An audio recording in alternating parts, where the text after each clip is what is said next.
Hello दोस्त, good morning. कैसे हैं आप लोग? उम्मीद करते हैं अच्छे होंगे।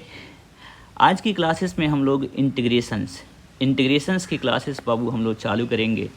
आपको डिफरेंशिएशन और आपके पास इनवर्स ट्रिग्नोमेट्री का सारे ऑब्जेक्टिव क्वेश्चंस का वीडियो एपिसोड आपको A to Z आपको ब्रिलियंट गाइड का सॉल्विंग करा दिया गया है। और आज की क्लासेस में हम लोग स्टार्टिंग्स करेंगे इंटीग्रेशंस की। तो आज के एपिसोड में हम लोग फार्मूला को देखेंगे, फिर इसके बाद ऑब्जेक्टिव क्वेश्चंस को सॉल्व करने का प्रयास करेंगे। तो सारे जो बच्चे जुड़े रहिए। ये सबसे इम्पॉर्टेंट चैप्टर्स है। आपको जिस प्रकार backbone of the mathematics calculus कहा गया है, ऐसे ही नहीं कहा गया है। आपको डिफरेंशिएशन और इंटीग्रेशंस की पिछले साल 88 नंबर की क्वेश्चंस आपको बिहार बोर्ड पूछे गए थे।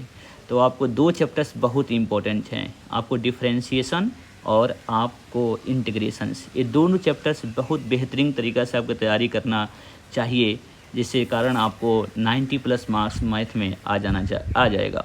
अगर जिस बच्चा ने अगर ये दोनों चैप्टर्स को बेहतरीन तैयारी किया है और कहीं से भी क्वेश्चन लगाने की क्षमता रखता है, उसको 90+ आने से कोई नहीं रोक सकता है। तो चलिए दोस्तों, आज की क्लासेस में हम लोग इंटीग्रेशंस की सारी फार्मूला के बारे में डिस्कस करेंगे।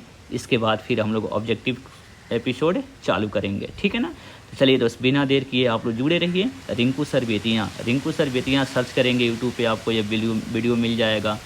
और एक ऐसा चैनल है जिस पे सारे ऑब्जेक्टिव का लाइन बाय लाइन क्वेश्चंस आपको सॉल्विंग मिल जाएगा, ठीक है ना। चलिए दोस्त, आज की क्लासेस में हम लोग पहला फार्मूला आती है x का पावर n का। x का पावर n का इंटीग्रेशन कितना होता है? x का पावर n+1 बटा n+1, ठीक है ना। जहाँ n की मान -1 नहीं होना चाहिए। अगर -1 आता है तो ये फार्मूला नहीं लगेगा, ठीक है ना। ये ध्यान देना है। यानी कि x का पावर n का जो भी इंटीग्रेशन होगा वह x पावर में 1 जोड़ना है, वही बात आपको नीचे लिखनी है। आप इस फार्मूला को याद कर लीजिए। 1/x का इंटीग्रेशन कितना होता है? log x, क्योंकि log x का DC आपको 1/x होता था, तो 1/x का इंटीग्रेशन log x + c हो जाएगा। e का पावर x का इंटीग्रेशन कितना होता है? e का पावर x। e का पावर x का इंटीग्रेशन e का पावर x। उसके बाद a का पावर x कहाँ लगाएंगे फार्मूला? जैसे 2 का पावर x पूछा जाएगा तो इसकी इंटीग्रेशन करने के लिए आपको a का पावर x लगाएंगे, जहाँ a कांस्टेंट है। और यहाँ पर देखिए x का पावर जब 2 लगाइएगा तो इसमें x का पावर n वाला फार्मूला यूज करेंगे। थोड़ा सा अंतर है बाबू इसमें, ठीक है ना। यहाँ पे कांस्टेंट का पावर वेरिएबल है, यहाँ वेरिएबल का पावर कांस्टेंट है। तो जब भी कांस्टेंट का पावर वेरिएबल रहेगा तो आपको फार्मूला a का पावर x लगेगा। इसका फार्मूला होता है a का power x by log a। मेरे साथ सारी फार्मूला को आप जल्दी से रिकैप कर लीजिए, याद कर लीजिए। sin x का इंटीग्रेशन कितना होता है? -cos x। sin x का DC होता है cos x, और sin x का माइनस इंटीग्रेशन करिएगा तो -cos x होता है, ठीक है ना। cos x का integration sin x, cos x का integration sin x, tan x का इंटीग्रेशन बाबू log sec x, या इसका एक और फार्मूला होता है -log cos x + c होता है, ठीक है ना। इसको ध्यान रखिएगा। cot x का इंटीग्रेशन कितना होता है? तो log sin x। ये बहुत इंपॉर्टेंट फार्मूला है, ये दोनों पूछे जाते हैं। ये भी फार्मूला और ये 4 फार्मूला बहुत इंपॉर्टेंट फार्मूला है। tan x का integration log sec x, cot x का integration log sin x, sec x का integration log sec x + tan x, या बाबू log tan x/4 + π/2 + x/4। ये थोड़ा उल्टा लिख दिया गया है तो कोई बात नहीं, दोनों फार्मूला आप याद करके रखेंगे। sec x का integration log sec x + tan x, ये थोड़ा प्रचलित है, ये हाफ एंगल की दुनिया में आता है, इसको याद रखेंगे, ठीक है ना। ये आता है उसके बाद cosec x का इंटीग्रेशन। cosec x का इंटीग्रेशन होता है log cosec x - cot x, log cosec x - cot x, या दूसरा फार्मूला होता है log tan x/2। ये दोनों चारों इंटीग्रेशंस की फार्मूला बहुत ही इंपॉर्टेंट है। tan x का, cot x का, sec x का और cosec x का। इसको याद कर लेंगे दोस्त, ठीक है ना। इसको आप स्क्रीनशॉट करके बिल्कुल याद कर लीजिए। sec² x का इंटीग्रेशन कितना होता है? tan x होता है। cosec² x का इंटीग्रेशन -cot x होता है। cosec² x का integration -cot x, sec² x का इंटीग्रेशन tan x होता है। उसके बाद आता है sec x × tan x का integration. sec x × tan x का इंटीग्रेशन sec x होता है, क्योंकि बाबू जानते हैं sec x का DC जो होता है ना sec x × tan x होता है, इसलिए ऐसा हो जा रहा है। cot x का जो DC होता है ना -cosec² होता है, इसलिए बाबू cosec² x का इंटीग्रेशन -cot x हो जाता है। tan x का DC होता है sec स्क्वायर x, तो sec स्क्वायर x का इंटीग्रेशन कितना हो जाएगा, tan x हो जाएगा। यानी कि इसको इंटीग्रेशंस को हम लोग एंटी डेरिवेटिव्स भी कहा जाता है, यानी डेरिवेटिव्स का उल्टा, DC का उल्टा। अब देखिए यहाँ पे देखिए cosec x का DC होता है minus cosec x into cot x, लेकिन जब cosec x into cot x का इंटीग्रेशन पूछा जाएगा तो माइनस cosec x आ जाएगा। तो दोस्त आप इसको याद कर सकते हैं, ठीक है ना। ये भी बहुत इंपॉर्टेंट फार्मूला है, 10 नंबर और 9 नंबर, ठीक है ना। आइए, साइन इनवर्स एक्स का DC करते थे तो 1/√1 माइनस एक्स स्क्वायर होता था, तो इसका इंटीग्रेशन कितना हो जाएगा, साइन इनवर्स एक्स 1 इसको 1 लिखा रहे तब भी ठीक है, ना लिखा रहे तब भी, जैसे इसमें 1 लिख दिया गया है, तो 1/√1 माइनस एक्स स्क्वायर अगर आता है कभी भी इंटीग्रेशन में तो उसका आंसर कितना हो जाएगा, साइन इनवर्स एक्स। अगर माइनस में आता है, देखिए माइनस में आ गया तो कॉस इनवर्स एक्स हो जाएगा।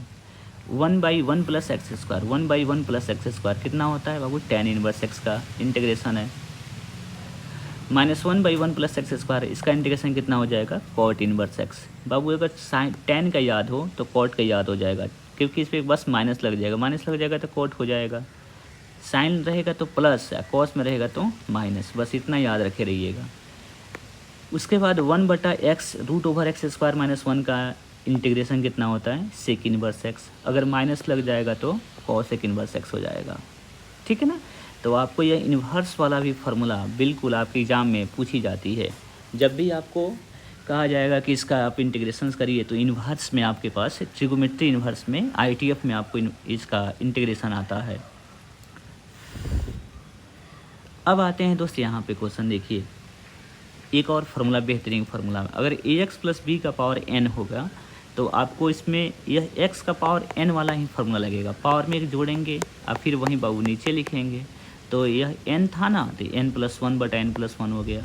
लेकिन x के साथ क्या कोफिशिएंट जुड़ा हुआ है, a, तो a से क्या करेंगे, भाग करेंगे। a से क्या करेंगे, भाग। DC में गुना करते हैं, DC का मतलब डिफ्रेंशिएशन में गुना करते हैं और इंटीग्रेशन में क्या करते हैं, भाग करते हैं, ठीक है ना।